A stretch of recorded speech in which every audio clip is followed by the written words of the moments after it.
Has there ever been a danger coming from the fact that Dookie being such a big album, getting bigger and bigger and bigger, and became a massive album, that you went into a self-analysis and think, well, we may change it here, I may change it there? No, I mean, I'm not expecting this record to sell nearly as much as Dookie did. But I'm just been writing. It's kind of goes to the thing where, if it's not broke, don't fix it.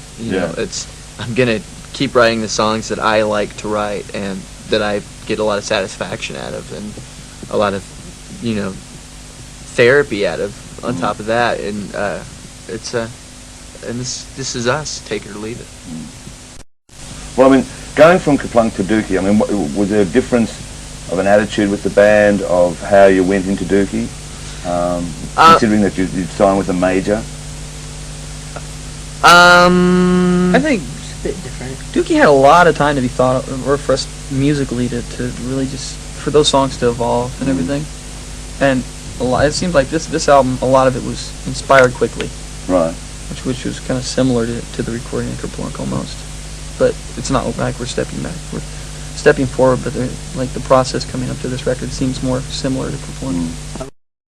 Going even to Europe, did that change attitudes within the band, your songwriting at all? I mean, just touring Europe? The diets. And I mean, going from one sort of like environment to the next, sometimes it can have a big influence on bands when they tour. No, not really. I mean, I don't really like to write from like a road perspective. I think I get more reality out of being at home, and my surroundings at home is. I mean, that's one thing that this record has. There's a lot of songs about places. There's in Berkeley. There's a corner of Stewart and Telegraph Avenues. There's a song called Stewart and the Avenue on this record, and there's another song called Tightwad Hill, which is pretty much where all the druggies and freaks hang out in this small town called Crockett. It's just a refinery town, pretty much, and so I'm really more influenced by my personal surroundings, just like with friends and places that I know that I'm more familiar with, to tell you the truth. Now, with Dookie, I mean, what were you really expecting from that album? I have no idea. Yeah, I mean, punk rock, well, for lack of a better word, it hasn't really never really got thrown into a mainstream situation. Everyone's just sort of like, kind of kept, the P word.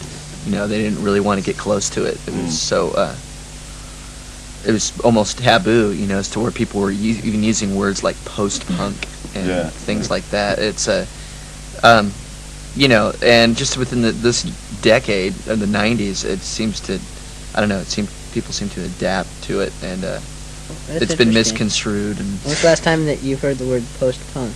I don't know. Not lately, not this year. Well, I mean, Kaplunk certainly sort of opened up a lot of new doors and areas for you. Just explain that time. I mean, what it did for you, Kaplunk, just to give us sort of a picture Gave of us how... the ability to just, get in the van and go. get in the van and go, and really, really solidify a fan base, and just get out there and see our friends 1,000 more times.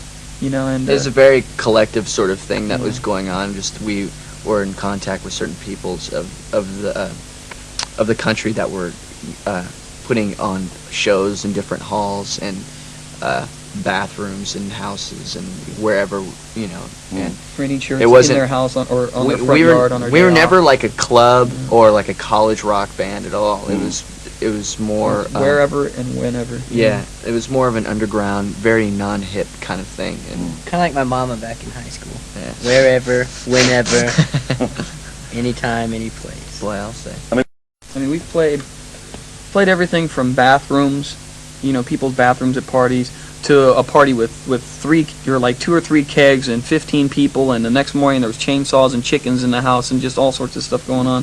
From that to like existentialist churches to banks, we've played. I mean, the Masonic temple. Yeah, Masonic temples. Baby. We've Played on spools in a farm. in a field in the middle of nowhere. It really is wherever and whenever. If a show got cut and canceled, we'd take it to somebody's house. you know, and bring the show to their house and all the people. And if that got canceled, we move it again and again and Yeah. again or whatever. At this one point where we would be weird, we went to finally we played on these spools, and we were driving out, and like so we were following this one car in our van. We were driving, and we looked behind. There was like 20 cars that was all of them following each other to this Yeah. To the middle. new location, because Yeah. we Like went 150 in one kids night. We following. went. Our show got moved 3 times in one night. Like once by the cops. Once there was just too many people to fit in the building physically. Like, and the whole yard was like full of people. And it's like, nah, this is silly. We can't do it here. And what this spools person's are like, oh, we spools could. are, right? Yeah, Like yeah. the big wire do it spools at that they wrap wires on. Yeah. Or we were standing on those. There's really no stage, and at first we were going to play on the hoods of cars, and then they found these spools and they rolled them out and flipped them up on their sides, and we stood up on those. Put And our people were hands on trying the to jump cars. off of them, and somebody jumped off and broke Billy's tooth in half, and like knocked his mic into his mouth. But it was still fun. It was great. It was more than fun. It As far as was. this band's concerned. These Huh? kids, like, Do you write by mood, or I mean, how do you write? It's more of just, I mean, I'll be sitting down and not doing anything, and then, like, all of a sudden, like, a certain, like, just, like, lyrics will just start coming into my head. I'll just start thinking about it.